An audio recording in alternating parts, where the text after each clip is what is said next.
All right, good evening, everybody. I'm Quantum Synths. Thanks for joining the live stream tonight. I'm here every Wednesday night, 8 o'clock Pacific time. Tonight, we're going to do some interesting things. I'm going to be building the ambient patch that you heard at the very beginning, and show you how to do that. It's actually using both hardware, the modular system, and soft synths. And I'm trying to get fancy here. And so at some point we'll be looking at VCVRack. And then we'll also be looking at the DAW that I use, which is called Bespoke, which is a free DAW. Actually, both VCVRack is a free version. I do have the paid version because I do some of the features of the paid version, I believe, are MIDI to CV conversions in and out. And I also felt I wanted to support the developer. And Bespoke is also free, and I did do the paid version, which is pretty inexpensive, just to support the developers. And they donate proceeds to the ACLU. I thought that was a worthy cause. Still think it is. And but you can get these both for free. So VCVRack and Bespoke are all free. And there's plenty of soft synths and plugins that are free as well. I will be using paid versions of things tonight, and I'll point that out and talk about some of the alternatives. But what I really want to get into is how to create an ambient patch. What are some of the characteristics of an ambient patch and how it can support your music and make it where it's not boring. I mean, if you're doing ambient music, yeah, people may fall asleep and close their eyes and drift off, but you don't want to necessarily put them to sleep. Okay, so I find that I usually end up talking for the first 30 minutes and then doing a performance, and I'll probably follow that a lot tonight. And then after the live stream is over, I will put chapter markers so you can easily jump around and skip the pieces that you don't want to hear.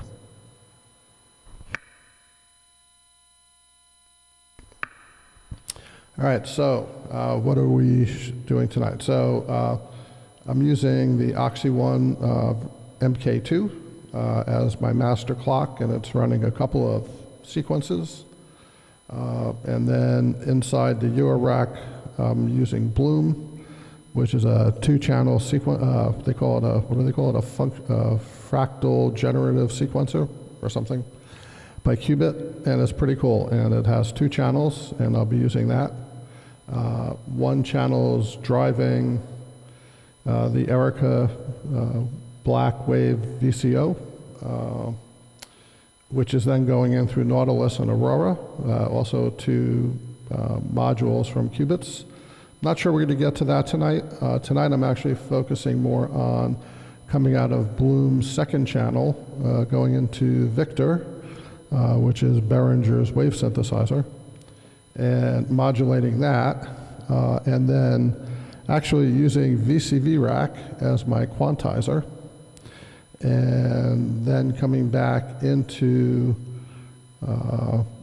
my DAW, which is Bespoke, and running the signal out of Victor through a bunch of processor effect units. So first it's going to go through DIG, which is Valhala's digital delay, which is probably my favorite echo delay.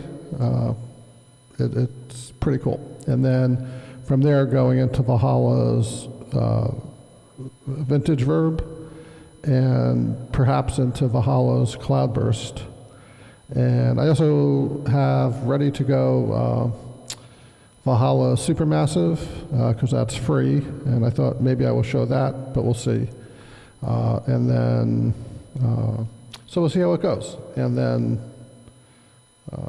we'll get this ambient patch going. So let's see. Okay, so I guess the first question is why use a quantizer and why go through VCVRack? So let me pull that up.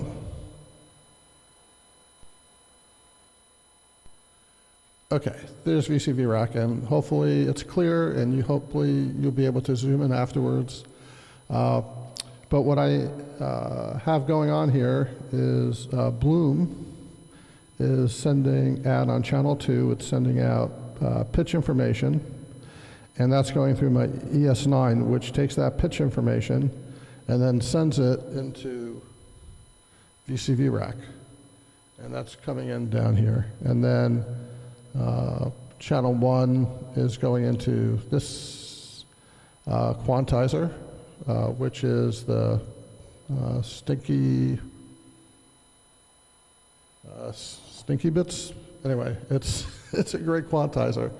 And you can store presets, and then I'm using 8-face to quickly switch between different selections of notes that I have in the quantizer.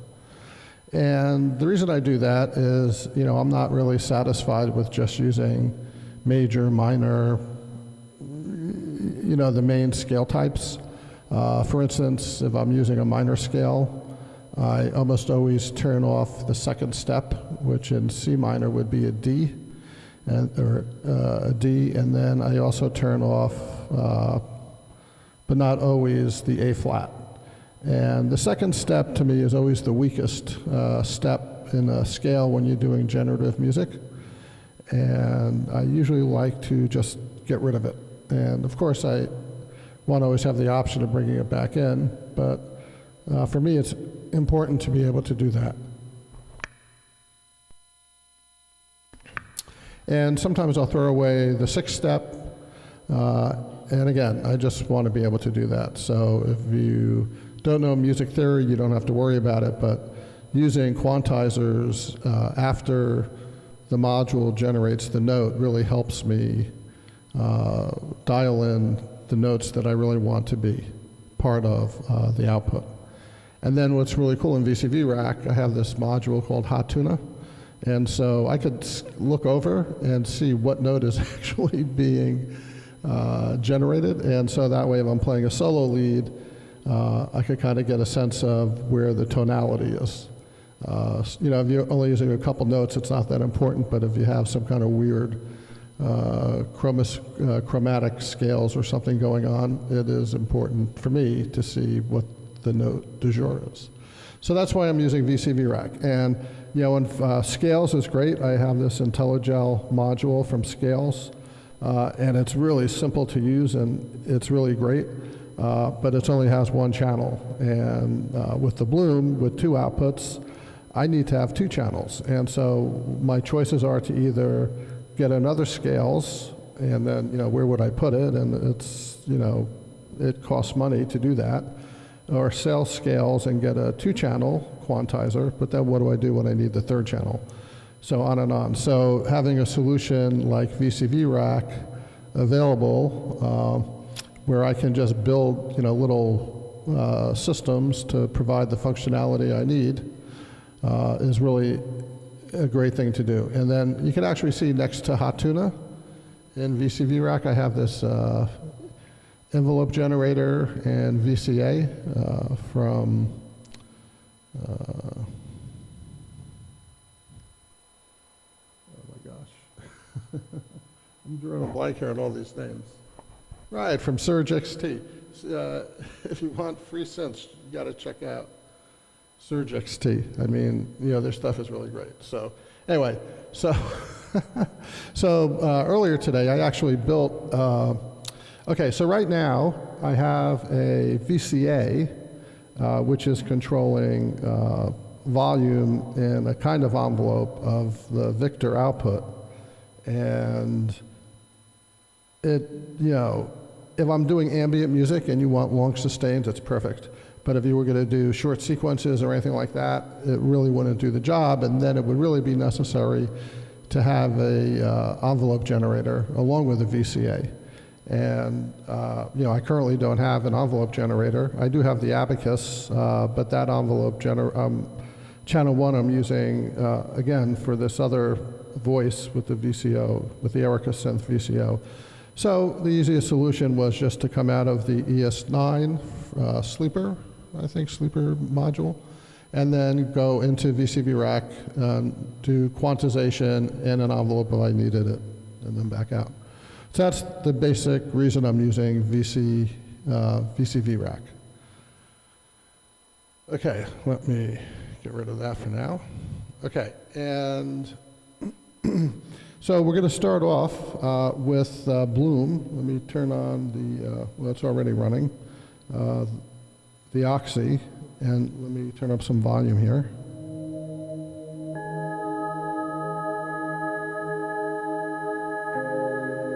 All right, and that's, I had been playing around with the octave, so let me lower that.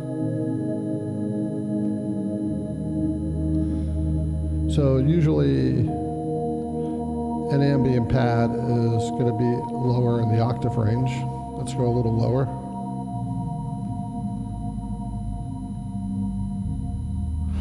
Of course, if you get too low, it'll get muddy, but let's see how that goes. And right now, I have already generated a 4-step sequence. I really like 4-step sequences. People can actually recognize the sequence pattern with 4 steps. If you go to an 8-step sequence pattern, I find most people lose the sequence pattern, especially if you're being generative, right? And so if you're moving to another pattern and coming back, sometimes that gets lost in translation. So I do like to stick to a 4-note sequence. Sometimes I'll do a 5-note if you want some kind of polyrhythm. But so anyway, we have a 4-note sequence, and I've already randomized the pitches. And if I turn up, right, I could turn up branches and paths, which are ways of generating fractal variations of that main sequence. So it'll give our sequence a little variety in a constantly evolving state. Okay, so,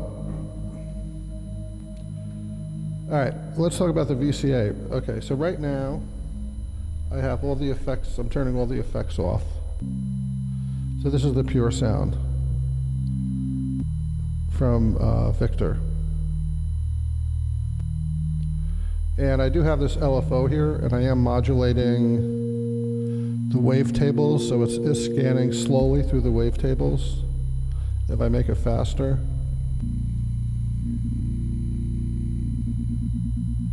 let me turn this up an octave.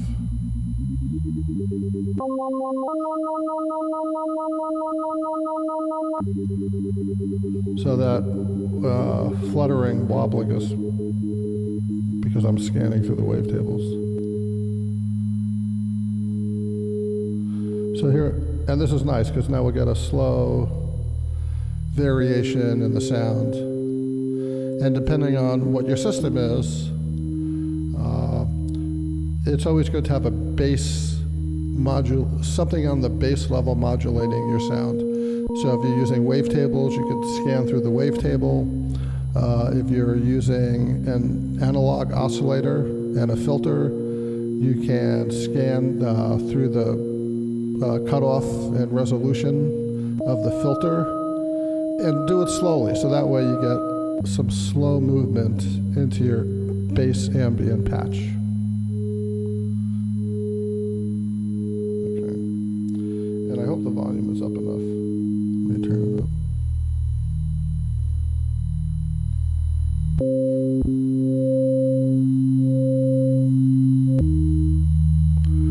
Okay, now, another thing I like to do, so right now in Bespoke I have, I do want to talk about the VCA a little bit, because it's a VCA and not an envelope. It's just increasing the delay time of the sound, basically. So I could dial that up here, and in effect we're getting a longer release. I also, this is the Erica VCA, quad VCA, and it's nice because it has a linear versus exponential mode. So if you're doing exponential, you're going to get a much snappier VCA response. And in this instance, you're going to hear pops. And that's not what we want to hear. So we want to put it in linear mode, which will lengthen out the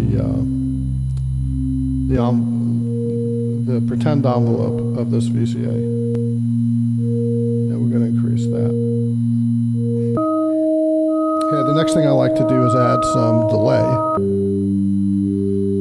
And I'm just dialing in on the MIDI fighter twister. I'm just dialing some delay through Valhala Dig.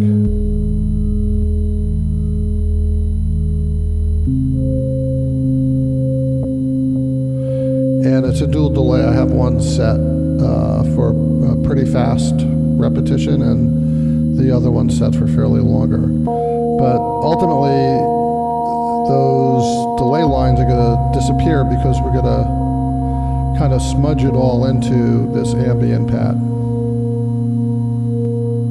Okay. Which we're going to do now.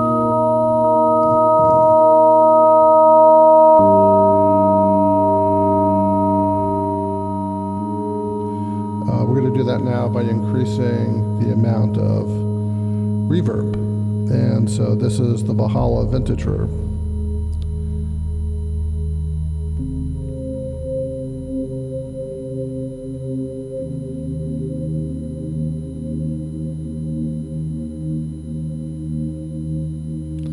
And so the sounds are going to, you'll lose the digital delay sharpness, but you will hear it. And what's nice is when the layers on top of other instruments abate and die down a little bit, then you could start to hear some of the ambient pads modulation coming through. And that's nice. So if you're just quietly listening to the patch or to the song, you will hear these kind of surprises because they're not set to a specific time. They just will randomly appear.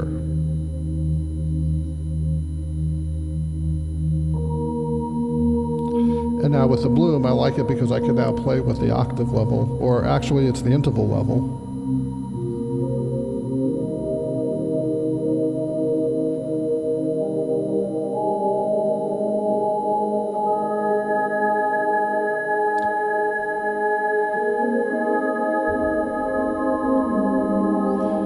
And so to me, I play that like it's an instrument, and it adds more character to your ambient pad. And I could modulate that, right? They have a CV input, and I could take a VCO, an LFO. Of course, I don't. Where's a patch cable when you need it? I have so many patch cables. Let's see how quickly I can find. Let's see if I can get a long enough patch cable.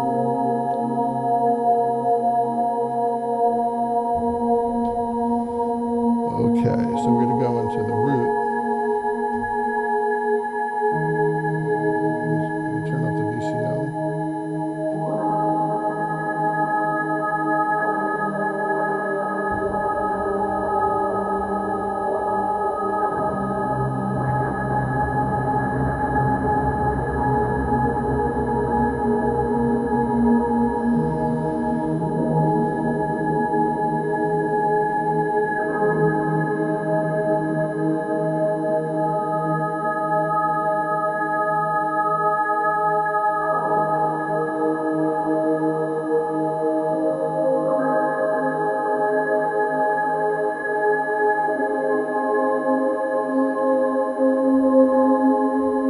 So I think that's pretty nice, right? So that creates, again, one more element to create more depth to your pad. I could turn it down. One thing this quad LFO, 4 LFO from Behringer doesn't have a sample and hold option. And that's a little disappointing to me. So at some point, I'm going to need to get a sample and hold, because that's how I would really want to modulate this. Personally, I'm not always a big fan of these little glides between the notes. You know, I can even slow it down more, I think. But to me, that screams, you know, a sample and hold.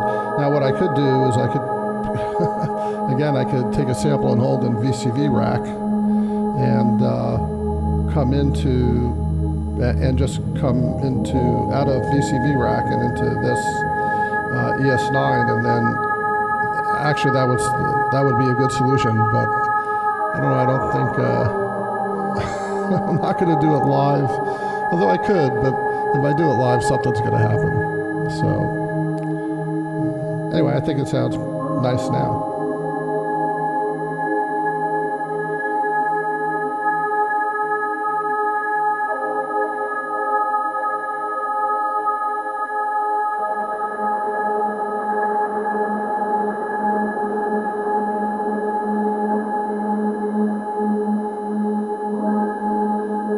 I'm going to lower it.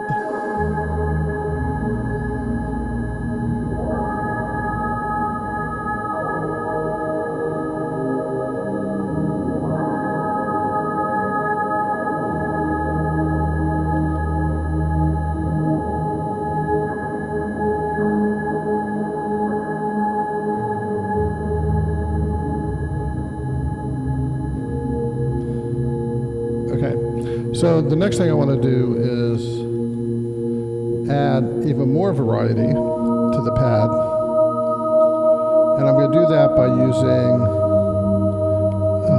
two patches I made in pigments that frequently form the pad just on their own. But I'm going to layer them into this ambient patch. Now, you notice here on the Oxy, the sequence is running on channel 8, and it's a 8-step sequence. It's very slow, and first I'm playing the root note, which is a C, and I'm playing that for the entire length of the sequence, and then halfway through I'm coming in with an E flat. You know, the third, minor third, and those notes are all tied, and so you get this very nice, slow, non-triggered, continuous sound. Now, there's a little trick I had to do with the Oxy, which is if the sequence was eight notes and the tie was for 8 notes, when it started over again, it would kick off with the attack. And I didn't want that effect, so what I discovered, kind of by accident, if I made the sequence longer than 8 notes and made the tie longer than 8 notes and then shortened the sequence to 8 notes, I wouldn't get the attack on the first note when it repeated again. So you can see these two green squares here are actually part of the tied notes, but since the sequence stops at the 8th note, it never plays those two, and I don't get the re-triggering of the note here, which is nice. Now I will get a re-triggering here because this tied note only starts on the 5th beat, and so you know I would have to go into the patch and change up the attack of the sound, but I don't want to do that. So now let's listen when I bring that in.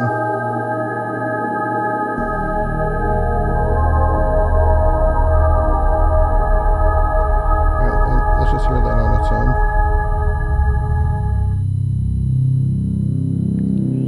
So you may have heard this sound in some of my other performances. And aren't these cool, can you see, these are different colored knobs on the MIDI mix. Can you all see that? So my friend Jim 3D printed these knobs for me. You know, one, they're in color, which is great because the original were black, but the original knobs were so short, and so these are maybe 3 times the height, so they're great. So I love those. Yeah, he 3D printed those for me. Okay, so I have 3 knobs set to control the patch and pigments, and let me just show you pigments. So this is pigments in Bespoke, and let's see, where's, right. All right, so this is going to be pigments. I hope this comes up. Yeah. Okay, so I started with a base patch, and then I've just totally modified it and changed the modifiers. And if I go to this function, so this knob here, see, it increases the speed of this custom.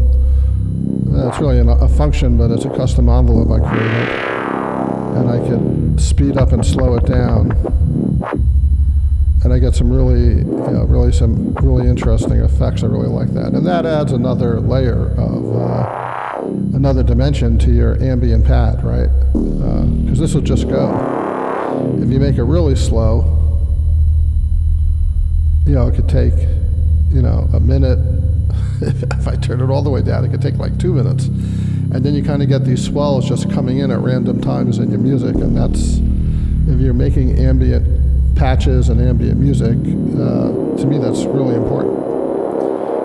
So that's what this one does. And then the other 2 knobs control some of the different macros.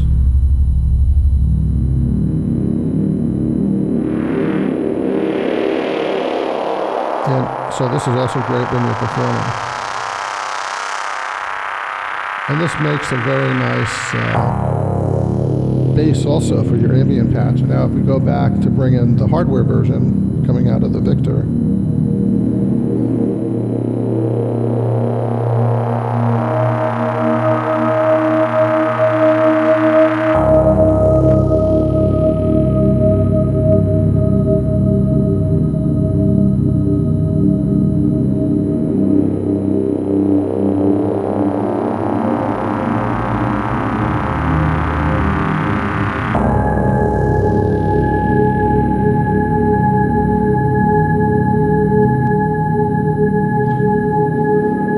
that's how you get depth in your ambient patches. And everything here is performative.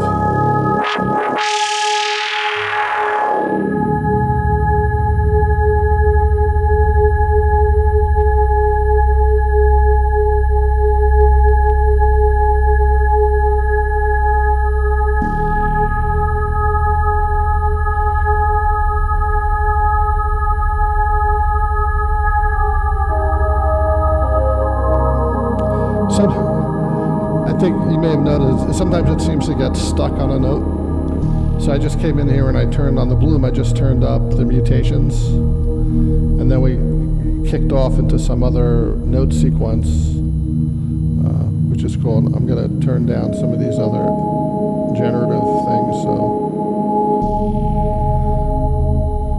But, you know, you could start a YouTube 24/7 generative patch channel, and you can make it evolve. Now, it wouldn't be a crow patch, because in a crow patch, you would need the decay, in the envelope generator, the decay would have to be modulatable too, so every note triggered would have a different, you know, attack, decay, sustain, release. And this, you know, I just haven't done it, but, you know, you'd have to add that and, you know, a couple other things, but also play with the tempo. But this is nice, and, you know, the Bloom will generate notes with different ties and probabilities, so you do get a change in the beat.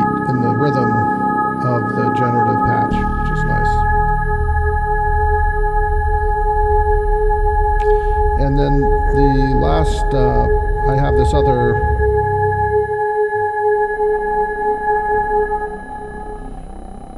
pigments patch,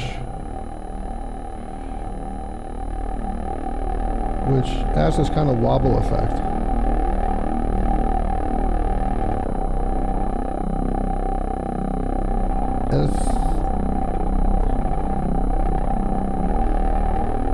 And here you'll get some arrhythmic, meters. And again, that's nice because if it's running on top of this other pad, you may not hear it all the time, but if the volume dips, you'll start to hear this, and it just adds a nice little variation.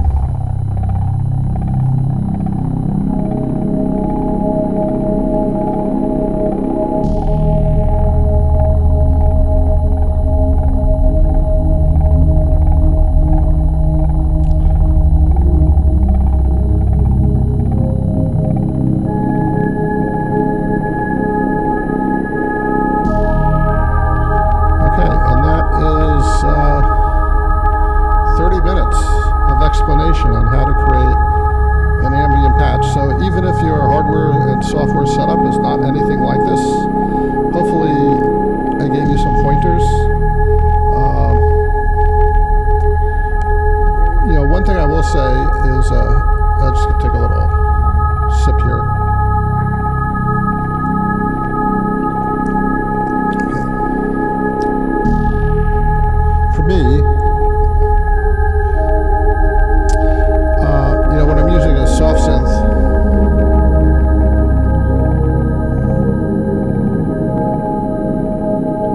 let me lower that down a little bit.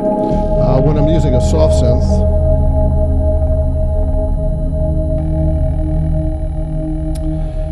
and there are ambient patches, sometimes it's, have you noticed it's really hard to decipher what's going on in the patch?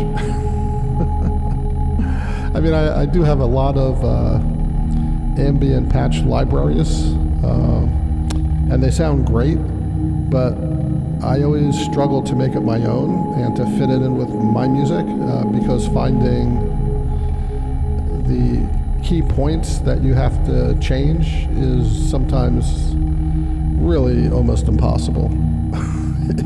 Some of these, patches, you get into the weeds and you just can't really find a meaningful way to alter it. And so even though I do still, this one right here is from a Pigments patch, and I just modified it. I changed the filters up. I added another oscillator to it. I added some different effects. I changed the macros, and that takes a lot of time. One reason I do like working with hardware, it's much more direct, right? But even so, even on this coming out of the Victor, I have it going into reverb and delay, and sometimes finding the right patch for reverb and delay takes time. So it does take time to come up with the sound that you like. But I would say once you come up with a sound that you like, make sure you write down how you got it. And I've been using these two Pigments pad sounds for at least a year now, and they're great. And and I'm just going to keep using them and building on top of them. So that's my little lesson on creating ambient patches. Just remember movement. Change it up. Yep.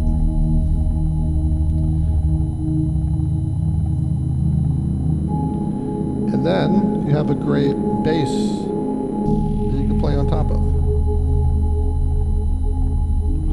And so now I'm going to turn the mic off, and I'm going to play some synth, maybe some piano, maybe some vocals. Yeah, I didn't do vocals for last week. I don't think I did. Maybe I'll do the vocal patch first. All right, we'll see. We'll see what comes to me. And I'm going to play for a while. Okay, so thanks for tuning in. I'm Quantum Synths. After I finish, I will put chapter markers into the description so you can jump around. And I hope you enjoyed, the little lesson so far on ambient patching, and I hope you enjoy what I end up playing. And thanks for tuning in. Bye.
All right, that was a little jam on over an ambient patch.